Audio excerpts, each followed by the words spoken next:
Hello दोस्तों, स्वागत है आप सभी का धीराज क्लासेस के यूट्यूब चैनल पर।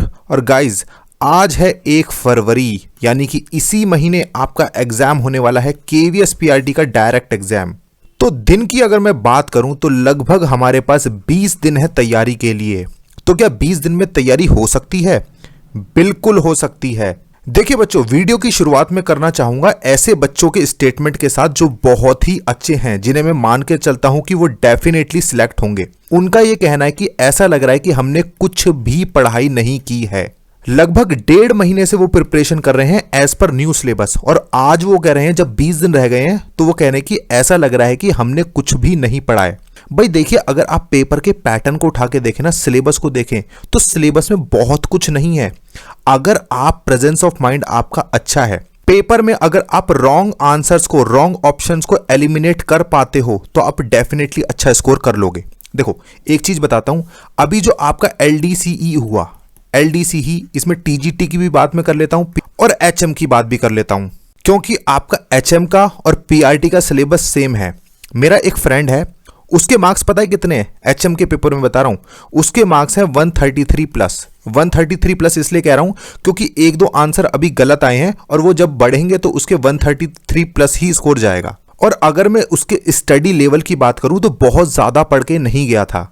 और जब मेरी आज उससे बात हुई तो उसने मुझसे यही कहा कि भाई मैंने सिर्फ और सिर्फ एलिमिनेशन मेथड लगाया था, यानी कि 4 ऑप्शन दिए थे, 4 में से मैंने 2 को तो कर दिया एलिमिनेट, यानी कि ये नहीं हो सकता और ये नहीं हो सकता, बचे 2 ऑप्शन। भाई देखो, वहां पे कोई नेगेटिव मार्किंग नहीं है। तो जो 2 ऑप्शन थे, जो उसको आता था उसने उसको कॉन्फिडेंटली यस किया, और जो नहीं आता था उसमें उसने किसी 2 में से किसी एक पर टिक कर दिया। अब आपके एग्जाम की बात करते हैं तो पॉइंट बाय पॉइंट बात करूंगा। देखिए, सबसे पहले हम बात कर लेते हैं सीडीपी एंड साइकोलॉजी की। तो देखिए, अधिकतर बच्चे जो हैं अब रिवीजन के फेज में आ गए होंगे। और अगर सीडीपी और साइकोलॉजी के सिलेबस की बात करें तो एक लेंथी सा सिलेबस है, लेकिन इजी है काफी अगर हम कुछ टॉपिक्स को हटा दें तो। इसमें बच्चों मैंने आपको सजेस्ट किया था कि आप लोग थ्योरी जरूर पढ़ लेना, और इसके लिए मैंने आपको कुछ बुक भी सजेस्ट की थी, जिसमें आपको मैंने रोहित वैद्वान सर की और सरोहा पब्लिकेशन की बुक सजेस्ट की थी। तो अगर मैं यहां पर देखूं तो आपको जो अभी न्यू टॉपिक्स ऐड हुए ना, उसमें आपको स्टेटमेंट बेस्ड क्वेश्चन ज्यादा मिलेंगे। यानी कि आपको 4 स्टेटमेंट दे दिए, तो आपसे पूछेंगे कि इन चारों में से कौन सा स्टेटमेंट गलत है या कौन से 2 सही हैं। तो इसमें एज इट इज स्टेटमेंट, अगर आपने थ्योरी अच्छे से कर ली है तो आपको एज इट इज स्टेटमेंट मिलने वाले हैं, क्योंकि न्यू टॉपिक्स ना अभी बहुत ज्यादा बिहेवियरल टर्म्स में नहीं आए हैं। तो अगर मार्केट में देखूं तो एमसीक्यूज इन टॉपिक्स पे बहुत ज्यादा नहीं है, सीबीएसई के पास भी नहीं है। सीबीएसई ही आपका पेपर सेट करने वाली है, और जिनसे इन्होंने क्वेश्चंस मांगे हैं उन्होंने भी इसी तरह के क्वेश्चंस ऑलमोस्ट भेजे हैं। मेरी 1-2 जिनसे मेरे लिंक है, मैंने उनसे बात की है। तो आपको statement based question new topics पर ज्यादा मिलेंगे, और जो ओल्ड टॉपिक्स हैं उसके लिए मैं सजेस्ट करूंगा कि आप लोग जो सीटेट के प्रीवियस ईयर्स के पेपर्स हैं वो देख लेना, क्योंकि मिलते जुलते क्वेश्चन आपको मिलेंगे। दूसरी अगर मैं बात करूं हॉट टॉपिक्स, हॉट टॉपिक्स यानी कि देखो, पूरे सिलेबस को टच नहीं किया जा सकता, सिलेबस एक लेंथी सा सिलेबस है, इसलिए आप लोग हॉट टॉपिक्स को जरूर रिवाइज करके जाना। इसमें कौन कौन से आ जाते हैं आपके? पियाजे आ जाता है, important education commissions, instructional planning आ जाती है इसमें तीनों टाइप के आपके डोमेन्स आ जाते हैं, आपके कॉग्निटिव, अफेक्टिव एंड साइकोमोटर, निपुण, एफएलएन, डेवलपमेंटल टास्क। ये आपके हॉट टॉपिक्स हैं, ये आपको जरूर पढ़ के जाने हैं। बाकी role of the teacher, role of the learner, ये सारे बहुत ही इजी से टॉपिक हैं। अगर आपका प्रेजेंस ऑफ माइंड अच्छा है, 2 ऑप्शंस को एलिमिनेट करो और बचे हुए बाकी 2 में से किसी एक को टिक कर दो। सो बच्चों, एलिमिनेशन में आपका काम आएगा आपकी ग्रेस्पिंग पावर कैसी है, आप चीजों को बिहेवियरल टर्म में कितना समझ पा रहे हैं। सो इसीलिए एमसीक्यूज की प्रैक्टिस करके जाइए। सरोहा पब्लिकेशन में बहुत सारे क्वेश्चंस गिवन है, ठीक है जी। और एक चीज और, जो ऐसे बच्चे हैं जिन्होंने अभी तक साइकोलॉजी बहुत ज्यादा नहीं की है, यानी 50% के आसपास की है, तो किसी वीडियोस वगैरह के चक्कर में मत रहो। अभी यूट्यूब पे बहुत ज्यादा टाइम वेस्ट मत करो। आपको मैंने सजेस्ट किया था कि बुक से पढ़ लो, बुक से 3 दिन में आराम से सीडीपी हो जाएगी, बहुत लेंथी नहीं है, सिर्फ मुश्किल से 10 टॉपिक को हटा दो तो सीडीपी में कुछ भी नहीं है, ठीक है जी। चलो नेक्स्ट मैं बात कर लेता हूं जो आपकी लैंग्वेज है। भाई देखो, 60 नंबर की हो जाती है आपकी सीडीपी और 60 नंबर की हो जाती है आपकी इंग्लिश एंड हिंदी। 30-30 नंबर की आएगी।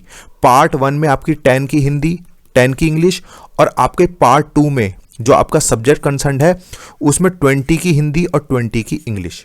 भाई बहुत इंपॉर्टेंट है ये आपके लिए 60 मार्क्स, क्योंकि अच्छा खासा वेटेज है इनका।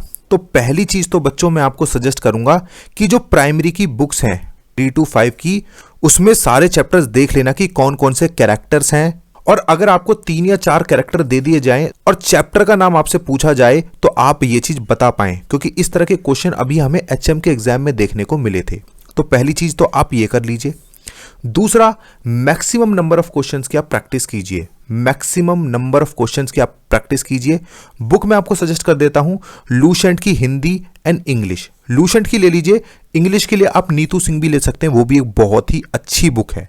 देखिए बच्चों, ये हिंदी की लूसेंट की बुक है। इसमें देखिए क्वेश्चंस कितने अच्छे अच्छे दिए हुए हैं और सारे बेसिक क्वेश्चन है। पेपर में आपको इस तरह के क्वेश्चंस मिल सकते हैं। बल्कि मैं तो आपसे कहूंगा कि आप किसी मॉक टेस्ट वगैरह के चक्कर में मत पड़िए, बुक से पढ़ लो और बुक से ही प्रैक्टिस कर लो, क्योंकि जो एग्जामिनर होते हैं वो वीडियो देख के क्वेश्चन नहीं बनाते, वो बुक देख के क्वेश्चन बनाते हैं। इसी तरह से इंग्लिश पे आ जाओ, आपको इन बुक के लिंक ना मैं डिस्क्रिप्शन बॉक्स में भी दे दूंगा। देखो यहां पर आपको वर्ड फिल करनी है, तो कितने क्वेश्चन है, लगभग आपको 200 से भी ज्यादा क्वेश्चन दिए हुए हैं। तो अगर आप किसी वीडियो से करोगे ना तो लगभग 3 से 4 घंटे लग जाएंगे, बुक से करोगे ना तो आराम से 2 घंटे में सारे 200 क्वेश्चन हो जाएंगे। ठीक है जी। तो बच्चों आपको बुक बता दी प्रैक्टिस के लिए, बुक के जो लिंक हैं वो डिस्क्रिप्शन बॉक्स में दे दिए हैं, वहां से देखनी है वहां से देख लो, और अगर आपके पास पहले से हैं तो वहां से प्रैक्टिस कर लो।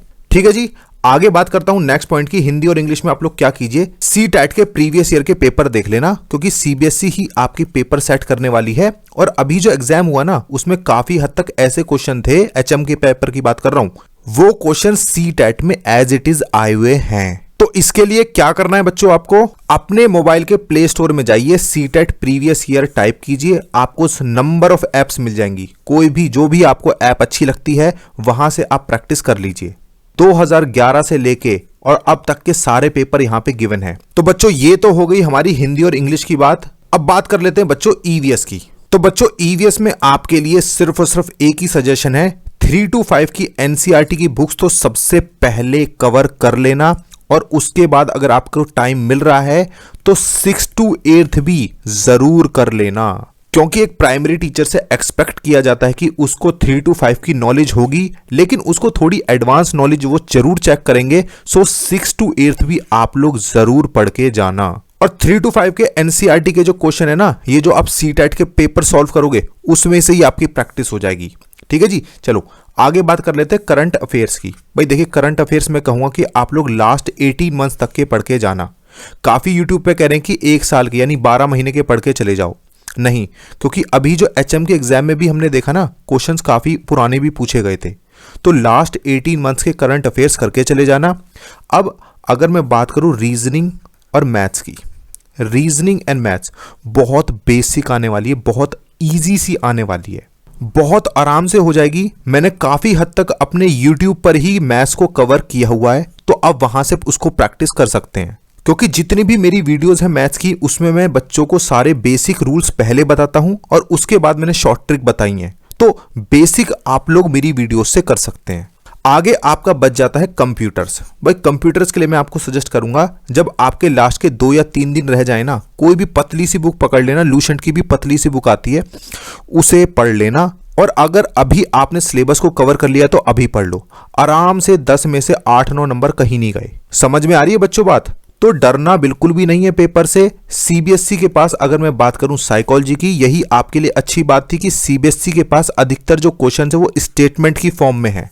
तो जिस बच्चे ने थ्योरी को पढ़ लिया है वहां पर उसके लिए इसमें से एलिमिनेट करना बहुत आसान है कि कौन सा स्टेटमेंट सही है और कौन सा गलत है।